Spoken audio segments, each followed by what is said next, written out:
Men, welcome to lesson 4, video 4, on taking courageous action, letting go of safety and embracing growth.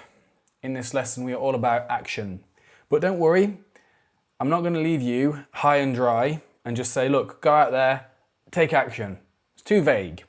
I've got you covered, right? I've got you covered. Let's have a quick recap as to what lessons we've covered so far. By this point in the course, you should understand the causes of social anxiety, shyness, and fear. If you don't know that, then watch lesson 1 until you do. You should have reclaimed your identity and let go of approval and validation, at least to a certain extent. By this point, hopefully, you have challenged some of your patterns of thinking, feeling, and behaving by doing the pattern awareness exercise in the last lesson. Now in this lesson, in the final video of the course, very, very important, you will know some of your safety behaviours. Not sure what safety behaviours are, don't worry, I'll get into it. Have a devised plan for taking action and hopefully get kicked in the arse, a formal British expression, to take said action. So let's get into a bit more about action and why it's so important. But let's talk about something that we call avoidance and safety behaviours. Previously in this course, we've talked about the deadly cycle that avoidance keeps us in, keeps us stuck in social anxiety in the causes. Avoidance keeps you exactly where you are because you're not challenging your limiting beliefs, you're not challenging your core beliefs, you're not challenging your negative thinking that keeps you stuck. And thus you have the same feelings, the same emotions all the time. One of the most harmful responses to anxiety is avoidance. When a person avoids the source of their anxiety, they feel relief. However, the next time they face a similar situation, their anxiety will be worse. The core beliefs and negative thoughts that keep anxiety alive need new experiences in order for them to be challenged and changed. But safety behaviours are subtle actions used to avoid anxiety in social situations. For example, someone who is anxious about socialising at a party might focus on their phone to discourage others from approaching them. Although safety behaviours provide some relief, they make anxiety worse in the long run. Looking at your phone when you're alone, everyone seems to do that in public, don't you think? You just see people sat alone at a cafe or a restaurant or whatever. I'm personally not judging them, but they're on their phones because they're trying to, I don't know, look busy or something. A little more about that, just a little demonstration. So we have the anxiety around drawing attention to oneself in groups. Let's say you're in a group of people or you're at a party or something, you don't want to draw attention to yourself. So the safety behaviour is to speak very softly or to avoid eye contact altogether. It's just to minimise the anxiety, it's a response to it. And there's a consequence to this safety behaviour. You get temporary relief from the anxiety. You have difficulty making friends, though. You also have the unwanted effect of people thinking that you're unfriendly. I've actually had personal experience from this. When I used to have really bad anxiety, I would just freeze up and I'd kind of have this glossed over, dissociated expression. It wasn't until a little later that someone expressed to me that they thought that I was just an unfriendly person. And I thought, what the fuck? That's crazy. The intention is there to connect with everybody. I think of myself as a friendly person, but how I was coming across was the opposite of that. And also, you never have a chance to face your fear, unfortunately. So as I was saying a moment ago, you stay stuck. So what are your safety behaviours? Let's figure out a few of yours, because there's many of them, many things you might do in response to social anxiety. Let's figure some out. I'm going to show you a list of some common safety behaviours. And what I'd like you to do is to make a note of those that you use and maybe even add your own to the list. Speaking very little, speaking softly, holding arms stiffly at the sides to stop trembling. That's quite an uncommon one though. You might stand far from others to avoid conversation. Or just avoid people altogether. Let's say there's an acquaintance that you know, you see him in the supermarket, you might avoid them like the plague to avoid a conversation. You might have your reasons though. Or avoiding eye contact, constantly checking appearance in the mirror, obsessing over your appearance before socialising, coming up with reasons to leave a social event early, using drugs or alcohol, avoiding eating in front of other people, using distractions to appear busy, talking excessively to avoid silences, lying or exaggerating to look better, continually seeking reassurance or approval, cave into peer pressure or the wants and wishes of other people. You might avoid asking questions even though you're genuinely curious about. You might excessively rehearse what to say before socializing. You might also avoid sharing personal information that might help a person get closer to you and, might actually know who you are. So what I want you to do is to potentially just pause the video, and I'd like you just to look at some of these, and I'd like you to just write down on a pen and paper or your journal or whatever, make a note of the ones that you do consistently. And to be honest with you, there's not really much else to say other than commit to doing the opposite and embracing the discomfort that comes as a result of it. There's no other way about it. You've got to start to reverse the cycle, start to reverse this negative spiral you're in, and start doing the opposite of what you used to. What did Einstein say? You've heard it before, but I'm going to say it again. Insanity is doing the same thing repeatedly and expecting a different result. So it helps to take a slightly scientific approach to this whole thing. But how are you going to embrace the discomfort? You're just going to go out there and get triggered left and right? No. Here's an exercise that you can do called the firestorm exercise. Now, when social anxiety comes up, use the firestorm exercise to help you stay in the present. Intentionally seek out these experiences that trigger you so you can practice this exercise. This is only to be practiced during a moment of social anxiety though.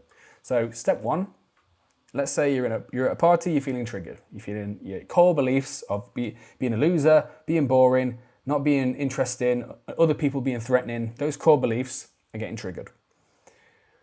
It's a moment of social anxiety. Your thoughts start racing. You start really struggling with this. Your thoughts are coming up thinking, oh my God, I'm not going to talk to... If I spoke to people, they'd think I'm an idiot, they'd think I'm an asshole, they'd think I'm stupid or silly, or they'd think I'm a loser or boring or whatever the case is. One, feel the floor that you're standing on with your feet and take 10 slow, deep breaths. The breathing technique, the 4-7-8 breathing technique, right, is fantastic for this. It's absolutely brilliant. I would argue that it's a game changer, at least it was for me.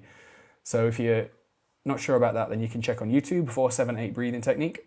There's loads of videos about it. You can practice that. And it's also great because no one even notices that you're taking breaths like that. Okay, you can be surrounded by people and just have a moment to yourself, take 10 deep, slow breaths. When you've done that, taking 10 slow, deep breaths, I want you to ask yourself a few things. Now that you've lowered your emotional arousal a little bit to the point where you can think a little bit more clearly, I want you to ask yourself first, what are you thinking? What's going on? What thoughts are going through your head at this moment in time? I'd also like you to check in with what physical sensations you're going through.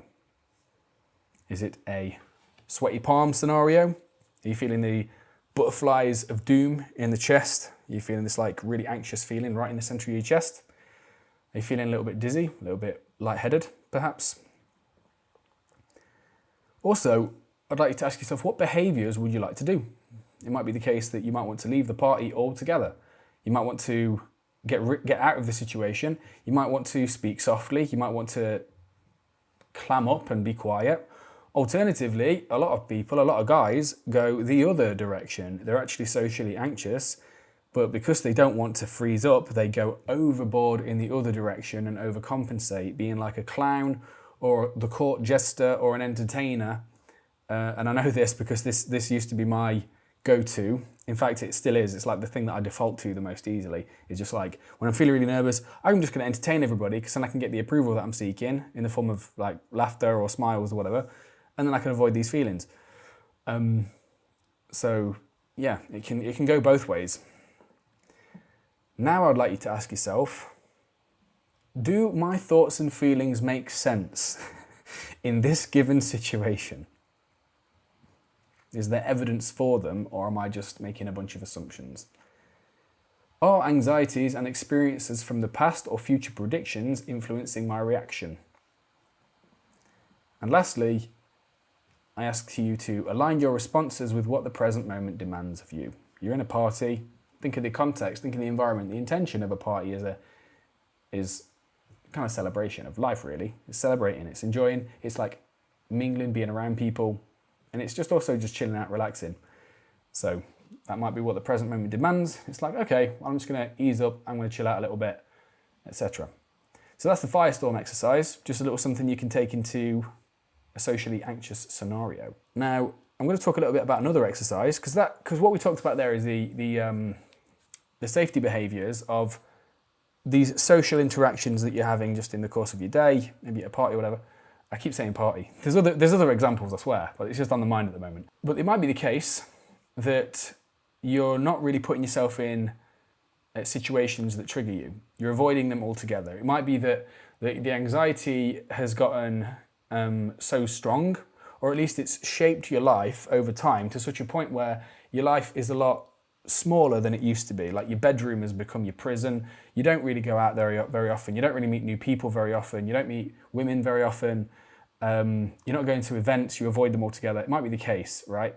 If that's the case, or even if it isn't, this exercise is just a really important, useful tool. So it's called the fear hierarchy, which is essentially your path to being a more confident man. 100%. If you do this exercise that I'm going to outline in a moment, you cannot not be a more confident man. It cannot be done. It's like impossible if you actually do it. In order to overcome social anxiety for good, we need to intentionally put ourselves in situations that trigger us in order to challenge and change our negative core beliefs. If we don't have new experiences, they won't be challenged and changed. Your avoidance might be so strong that you avoid social situations altogether.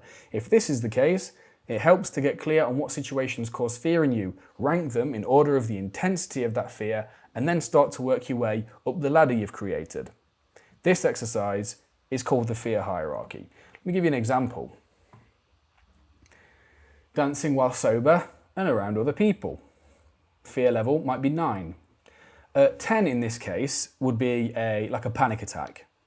1 in this case would be absolutely no anxiety whatsoever. Just the easiest thing in the world, really. And 5 is like somewhere in between. So you can kind of envision that it sits along a spectrum. So the second thing is letting someone know you're interested in them sexually. Fear level maybe an 8. Flirting with a woman, for that example. Having a conversation with someone you don't know very well might be a 6. Meeting someone new might be a 4. Complimenting a stranger might be a 3. But this is entirely subjective. This is how much fear this brings up in you.